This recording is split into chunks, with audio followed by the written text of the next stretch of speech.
할렐루야. 우리 함께 하나님의 이름을 높여 찬양 드리도록 하겠습니다. 나의 하나님 찬양 드리겠습니다.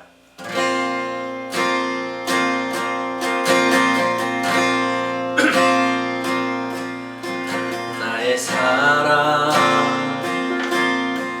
너는 어여쁘고 참 귀하다. 어느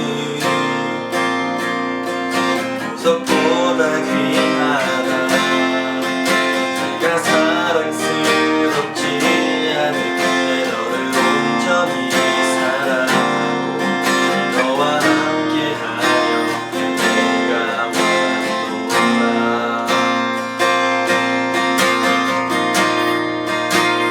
주의 사랑 주의 사랑 이 사랑은 결코 변치 않아. 모든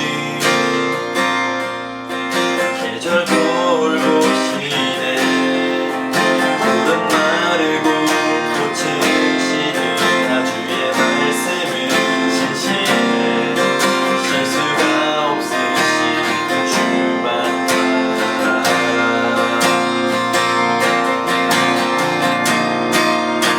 주님의 나라와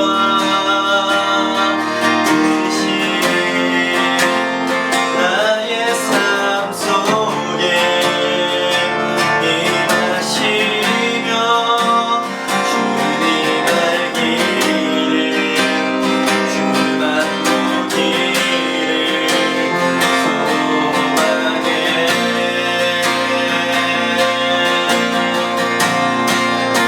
거룩히 사랑한 힘과 염없는 믿음 주신 나의 하나님 완전한 사랑 찬양해. 처음부터 나의 사랑 나의 사랑 너는 어여쁘고 참 귀하다. 어느 보석보다 귀하다. 내가 사랑스럽지 않은데 너를 온전히 사랑하고 너와 함께하려 내가 왔노라.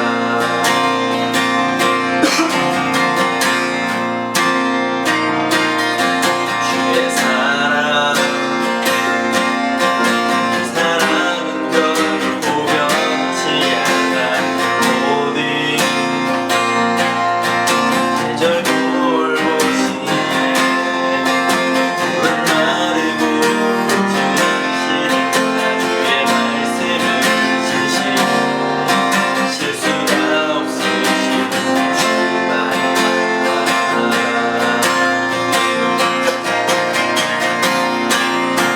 주님의 나라와 뜻이 나의 삶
자, 한번 그 크신 하나님의 하나님의 사랑 말로 다여 용 못하네 정도로 큰 별을 넘어 이 안보다 진 땅 위에 죄범한 영 온유하려 그 아들로 내사 화목제물 삼으시고 죄 용서하셔. 2절입니다. 괴로운 절기나가 나 위에 영화 쇠할 때 주지야 넌 영혼을 큰 소리 외쳐불러도 주 믿는 성도들에게 큰 사랑 우리의 죄 사했으니 그네 일 13절입니다. 하늘 두루마리 두루마리 삼고 하나를 넘을 사도 하나님의 사랑 하기로 갈수 없다. 다시 한번 하늘을 두루마리 삼고 두루마리 삼고 하나를 넘을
기도드리겠습니다.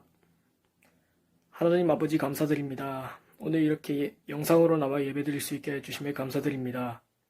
그리고 이번 주일은 부활주일입니다.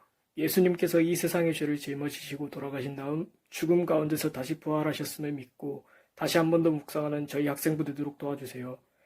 그리고 이제 곧 전영수 목사님 나오셔서 말씀 전해 주실 텐데 그 말씀으로 이번 한 주간도 은혜롭게 살 수 있도록 도와주세요. 예수님의 이름으로 기도드렸습니다. 아멘. 할렐루야, 우리 주님 부활하셨습니다. 이 부활절에 함께 모여 예배 드리는 것이 참 좋았겠지만 상황이 상황인지라 모이지는 못하고 이렇게 영상 예배로, 온라인 예배로 대체합니다. 하지만 우리 하나님은 시간과 공간을 초월하시는 분이시기 때문에 여러분들의 이 예배를 통해서 가정에서 드리는 또 온라인으로 드리는 이 예배 가운데에도 주님 임재하시고 또 여러분들의 예배를 받으실 줄로 믿습니다. 오늘 이 부활절에 함께 나누고자 하는 말씀은 이것입니다. 누가복음 24장 5절에서 6절까지 말씀입니다. 여자들이 두려워 얼굴을 땅에 대니 두 사람이 이르되 어찌하여 살아있는 자를 죽은 자 가운데서 찾느냐 여기 계시지 않고 살아나셨느니라. 갈릴리에 계실 때에 너희에게 어떻게 말씀하셨는지를 기억하라. 아멘. 네, 누가복음 24장 5절 6절 말씀이었습니다. 여기에서 부활하신 예수님을 나타내는 천사들이 그렇게 나타내는 말씀이었습니다. 부활이 과연 어떻게 우리 삶에 받아들여지고 또 우리는 얼마나 부활을 생각하며 사는지 그것을 한번 돌이켜 보았으면 좋겠습니다. 우리 크리스천들에게는 대표적인 절기가 성탄절과 부활절이 있습니다. 이 성탄절과 부활절에는 우리가 그날을 기억하며 참 대대적으로 큰 행사를 드리기도 하고 함께 모여서 예배를 드리기도 하죠. 그만큼 성탄절과 부활절은 우리 기독교인에게 아주 중요한 부분이라고 볼 수 있습니다. 여기에서 성탄절은 12월 25일에 정확히 그 날짜에 기념을 하고 예수님의 나심을, 탄생하심을 기억하고 기념하죠. 반면에 부활절은 날짜가 계속 바뀝니다. 어떤 때는 4월 중순, 또 어떤 때는 3월 말, 또 어떤 때는 더 늦어서 4월 말까지 가는 때도 있죠. 자, 그러면 부활절은 왜 자꾸 이렇게 성탄절과 달리 날짜가 바뀔까요? 부활절 계산법이 있기 때문입니다. 부활절 계산법은 춘분 다음 첫 만월 후 첫째 주일이 바로 부활절이 됩니다. 되게 어렵죠? 자, 그러면 춘분이 무엇일까요? 춘분은 이 밤의 길이와 낮의 길이가 똑같은 시기를 말합니다. 이전까지는 춘분 이전까지는 밤의 길이가 낮의 길이보다 더 길었습니다.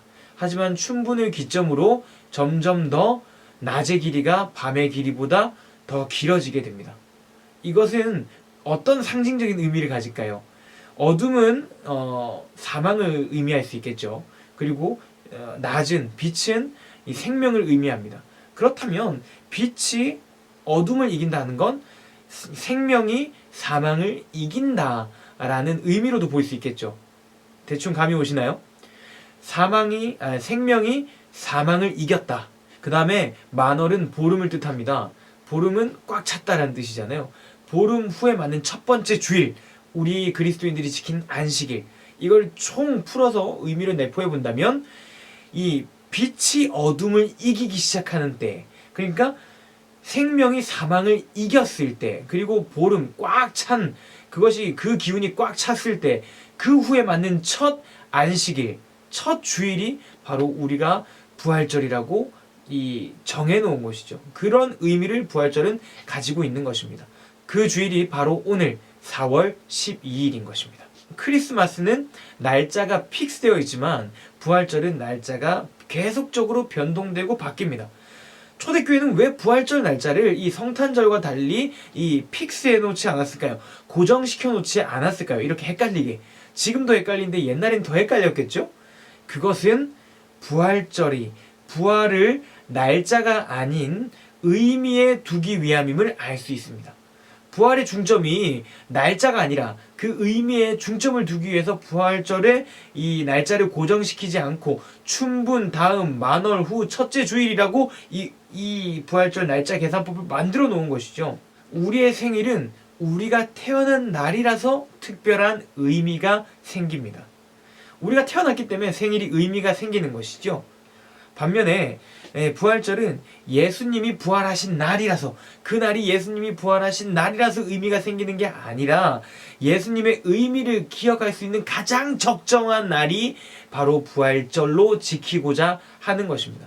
따라서 부활절의 날짜를 정하는 그 의미는 부활절의 그 부활의 의미를 가장 참되게, 가장 진정하게 기억할 수 있는 그때가 부활절 그 시기가 되는 것이겠죠. 그렇다면 우리는 이 부활절에 던져야 하는 몇 가지 질문들이 있습니다. 부활절 과연 무엇이 중요할까요? 애초에 초대교회 성도들은 부활절의 의미에 중점을 뒀습니다. 날짜는 계속 변동됩니다. 날짜에 신경을 쓴 것이 아니에요. 딱 이날에 우리가 부활절을 지키자, 이게 아니죠. 이러한 의미를 지닌 때에 부활절을 의미 있게 부활절을 보내자. 초대교회 성도들은 이렇게 지냈습니다. 이것을 우리의 상황과 맞춰 볼 수 있다고 저는 생각되어집니다. 지금은 사회적 거리두기 적용 기간입니다.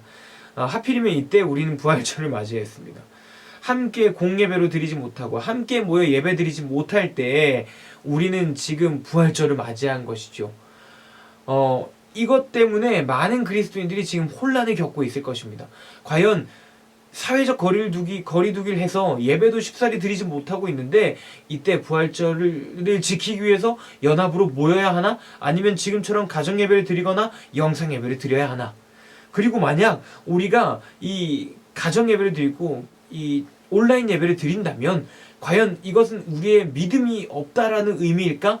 이것 때문에 많이 질문하고 고민하는 우리 그리스도인들, 청소년들, 청년들이 있을 거예요. 여기에 저는 이렇게 대답하고 싶습니다. 부활절인데 함께 모여 예배드리지 못하는 것 때문에 우리의 믿음 없다? 아니요, 절대 그렇지 않습니다. 전혀 그렇지 않습니다. 절대 그럴 수 없습니다. 오히려 부활절이기 때문에 사회적 거리두기 기간이라 할지라도 정부가 지금 최대한 이때 이 기간만큼은 모이는 것을 피해달라 이렇게 말하더라도 우리는 모여서 부활절 예배를 드려야겠다 라고 이렇게 생각한다면 이것은 오히려 부활절을 단 하루의 종교적 행사로 생각하는 것밖에 되지 않습니다. 1년 동안 이 날을 기다려왔으니 이 날에 우리는 모여서 예배 드려야 돼. 이것은 1년에 한 번 드리는 종교적 축제일로밖에 생각할 수밖에 없다라는 것이죠. 그렇기 때문에 부활절의 날짜보다 그 의미에 중점을 두고 우리가 있는 곳이 어디이든 집이든 직장이든 그 어디이든 간에 그곳 가운데서 부활의 의미를 깨달아 부활의 삶을 살아가는 여러분들의 예배가 참된 것이고 부활절 예배를 주님은 기뻐하실 것이라고 저는 생각합니다. 부활절은 부활하신 예수를 바라보고 믿음을 굳건히 하여 선포해야 하는 날입니다. 우리 주님 부활하셨습니다. 축하해야 하는 날, 거기서 더 나아가서 축하해야겠지만 더 나아가서 지금 우리는 이 부활의 의미를 깨닫고 부활을 선포하며 살아가야 된다는 것입니다. 부활을 선포한다는 건 1년에 한 번 선포하겠습니까? 아니요, 우린 그럴 수 없죠. 우리는 매일매일 예수 그리스도의 부활하심을, 십자가 죽으심과 부활하심을 선포하며 살아가야 됩니다. 그 말은 즉 우리의 매일매일의 삶이 부활의 삶이 되어야 된다는 것입니다. 오늘 부활절 딱 이때 우리 부활 축하하고 끝! 이게 아니라는 것이죠. 이 예배를 드리는 여러분들은 날마다 부활절 예배로 드릴 수 있는 그런 여러분들의 예배가 되었으면 좋겠습니다. 부활의 능력, 이제 부활에 대해서 더 깊이 한번 파헤쳐 봅시다. 부활의 능력은 무엇입니까? 부활의 능력이 무엇이냐면 예수 십자가 사역을 완성시키는 능력입니다. 예수의 십자가 죽음은 하나님의 사랑을 확증하셨고 구원의 길을 여셨습니다. 그렇다면 이 하나님의 사랑을 확증하고 구원의 길을 여신 이 예수의 십자가를 완전하게 하는 건 바로 예수님의 부활이라는 거죠. 부활은 예수 십자가 사역을 완성시키시고 십자가로 인한 인류의 죄 대속의 효력을 완성시키셨습니다. 죄 때문에 죽고 혹은 의를 위해 희생하며 죽는 이는 간혹 있지만 그 죽은 사람들 중에 단 한 명도 살아난 사람은 없습니다. 반면에 우리 주님은 십자가에서 죽으시고 다시 살아나신 유일하신 분이십니다. 그렇기 때문에 부활이 십자가 죽음의 의미와 십자가 지신 예수를 완전하게 하시는 거예요. 그 말은 이 예수님은 부활의 능력까지도 가지고 계시다. 다시 사는 그러한 능력이 있으시다. 고로 이 부활하신 이 능력의 주님은, 예수님은 십자가를 통해 진정으로 우리의 죄를 사해 주신 그런 분이시다.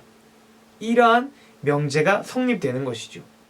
죽음을 우리 모두는 겪고 있으나 단 한 명도 다시 살아나지 못합니다.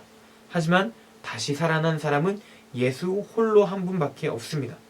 그래서 그의 십자가는 거짓일 수가 없고, 십자가로 인한 죄의 대속도 부활로 완성되는 것입니다. 부활이 마침표와 같은 거예요. 예수님이 십자가 지심으로 우리의 죄가 사해졌다. 근데 여기 마침표가 없는 거예요. 왜? 십자가에 죽은 사람은 너무나도 많으니까. 그런데 예수님이, 그 십자가 지시고 죽으신 예수님이 부활하셨다. 아, 이 부활하신 예수님의 십자가 대속의 은혜는 진짜다. 마침표가 찍어지는 거죠. 그래서 부활은 예수 십자가 사역의 완성입니다. 그것이 부활의 능력입니다. 따라서 예수의 부활을 믿지 못하면 십자가 대속도 의미 없습니다. 예수의 십자가는 믿으나 부활은 못 믿겠다. 이성적으로 말이 안 된다 하는 사람은 완전한 구원에 아직 이를 수 없는 것입니다. 자, 두 번째, 부활의 능력. 우리가 선포를 듣는 자에서 선포하는 자로 살게 하는 것에 있습니다. 자, 예수의 부활을 처음 마주한 여인들은 곧장 제자들에게 달려가서 예수님의 부활을 선포하게 됩니다. 자, 그리고 이 예수님의 부활을 경험한 제자들도 담대히 이 예수님의 부활을 전하며, 예수님의 십자가를 전하며, 복음을 전하며 살아갔습니다. 예수의 부활을 경험한 이들은 소리치고 전했습니다. 우리 십자가 지신 예수님이 부활하셨습니다. 예수님은 진짜입니다. 예수님은 우리의 죄를 구원하실 수 있는 그러한 부활의 능력을 가지신 분이십니다. 이 제자들이 선포하기 시작한 것이죠. 제자들이 설교하기 시작하고 능력을 행하기 시작했습니다. 부활하신 그리스도의 능력으로 기적을 행하였고 많은 이들을 돌이키게 했는 것, 이것이 바로 부활의 능력이라고 우리는 볼 수 있습니다. 그리고 세 번째, 부활의 능력은 우리에게 새로운 가치를 부여합니다. 목숨을 부지하기 위해서 예수님을 부인했던 베드로는 전설에 따르면 십자가에 거꾸로 못 박혀 순교했다 합니다. 바울은 수없이 많은 고난 속에서 담대하게 복음 전하다가 로마에서 순교했습니다. 많은 제자들이 자신의 삶을 부활하신 예수님께 바쳤습니다. 바돌로메라는 예수님의 제자는 온 몸의 가죽이 발가벗겨져서 그렇게 죽임을 당했다고 합니다. 이 제자들 모두 예수를 부인했거나, 그리고 사도 바울은 예수를 핍박한 그러한 사람들이었습니다. 그런데 이 사람들이 어떻게 예수님을 전하는 것에서 그치지 않고 자기의 목숨까지 내어놓으며 그렇게 복음 전하며 살아갔을까요? 부활을 경험했기 때문입니다. 예수님의 부활을 경험하고 그 부활을 기점으로 삶의 방향이 바꿔졌기 때문입니다. 삶의 방향이 바꿔지고 삶의 새로운 가치가, 예수님이라는 그 새로운 가치가 심겨짐으로 말미암아 당당히 고난의 길을 걸으며 자신의 생명을 아끼지 않고 예수님께 바쳤던 것이죠. 부활의 능력은 우리에게 새로운 가치를 부여하게 해줍니다. 만약 우리가 부활을 믿는다면 우리의 삶은 달라지게 되어 있습니다. 이전과 같을 수가 없습니다. 부활하신 주님을 바라보게 된다면, 아, 부활하신 주님이 내 속에 살아계신다 믿는 사람들이라면 우리는 이렇게 예전의 모습으로 살아갈 수 없습니다. 그것이 바로 부활의 능력이라는 것입니다. 새로운 가치를 우리에게 주고 있다는 것이죠. 자, 그렇다면 그 부활의 능력을 경험하는 그리스도인들의 모습은 어떻게 변화될까요? 첫 번째, 하나님의 형상을 회복하게 됩니다. 부활을 경험하는 그리스도인들이 왜 하나님의 형상을 회복하게 되느냐? 고린도전서 15장은요 부활장이라고 우리가 흔히 알고 있는데 15장 49절에는 이렇게 기록되어 있습니다. 우리가 흙에 속한 자의 형상을 입은 것 같이 또한 하늘에 속한 이의 형상을 입으리라. 하나님의 형상을 입게 된다는 거예요. 부활을 겪게 된다면, 부활을 경험하게 된다면 하늘에 속한 이의 형상을 입게 된다는 것이죠. 부활은 사망의 권세를 깨트리시는 이, 그리고 예수를 다시 살리시는 이를 바라보게 합니다. 생명을 허락하시고 사망을 거스리시는 하나님의 주권을 인정하게 하는 것이죠. 자, 하나님의 이 주권이 가장 잘 드러나는 부분이 성경에 어디 있을까요? 바로 창세기의 창조 부분에 있습니다. 창조는 모든 만물이 다 그에 의해서 지음받음을 기록하고 있는 부분입니다. 우리 인간은 하나님의 형상대로 창조된 피조물이었습니다. 그러나 인간은 사탄의 꼬임에 빠져 하나님께 반기를 들었고 불순종함으로 에덴 동산에서 쫓겨날 뿐만 아니라 하나님의 형상을 잃어버렸습니다.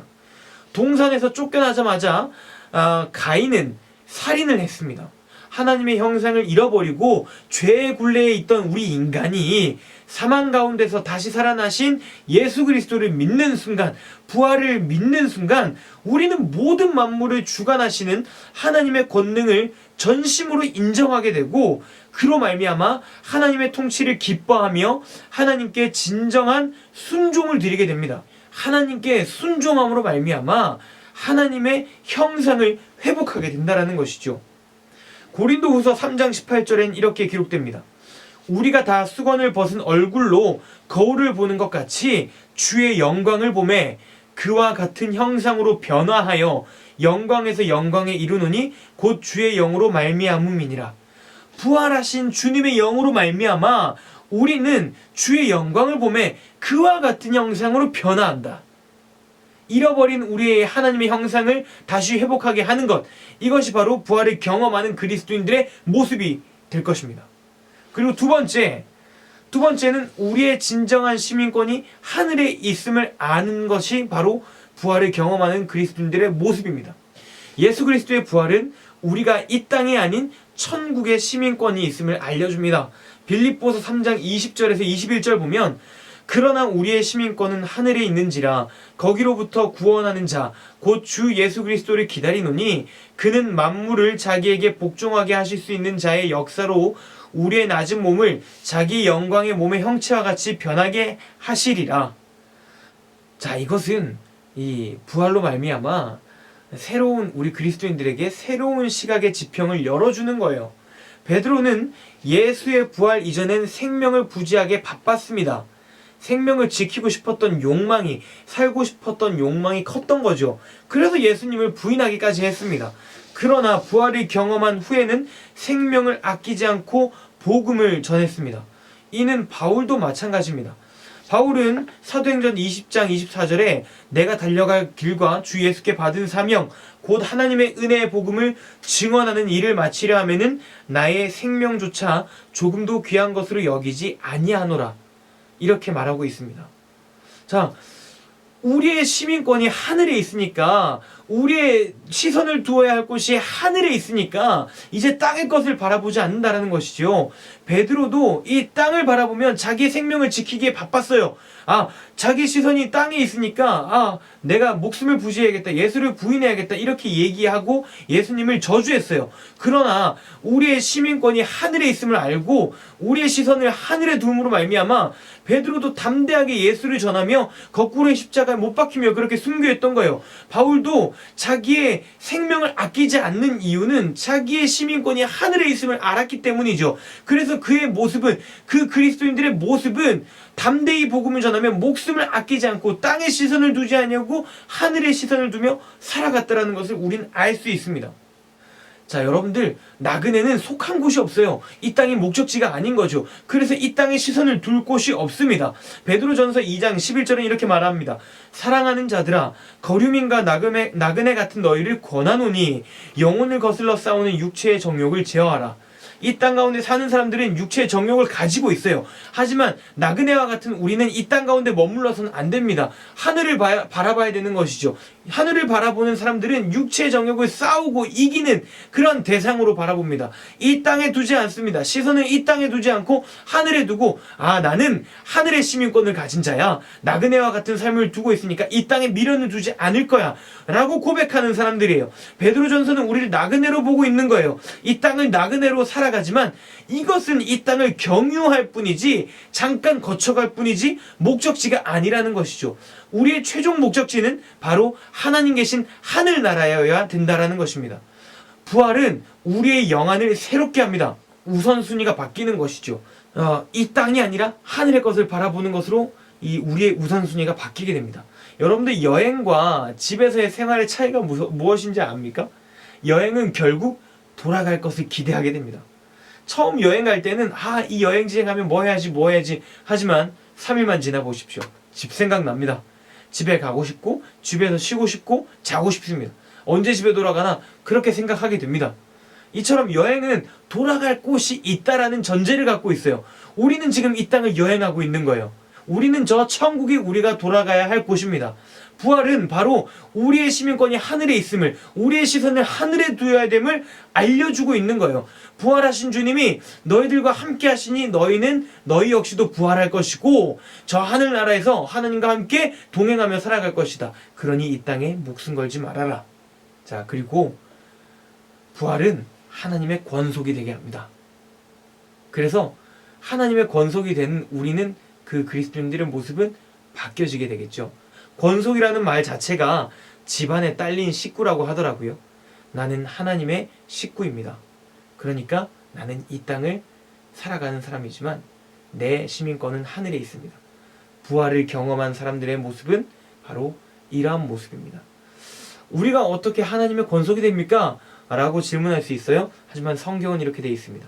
에베소서 2장 19절에 그러므로 이제부터 너희는 외인이 아니요 나그네도 아니요 오직 성도들과 동일한 시민이요 하나님의 권속이라. 그리스도의 부활을 믿는 사람들은 이 성경 말씀처럼 이 하나님의 권속, 하나님의 식구가 되는 것이죠.